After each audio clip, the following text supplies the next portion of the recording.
బ్రహ్మాండ భాండముల బల్సొబగుల పంతులాడు భగవంతుడు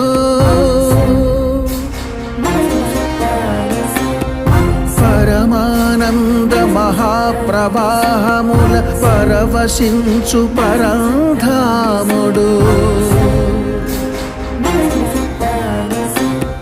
కని విని ఎరుగని విధముగ కలియుగ దేవుడు అలసినాడు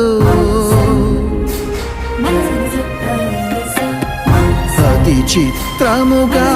తన భక్తునితో ఆటలాడగా తరలా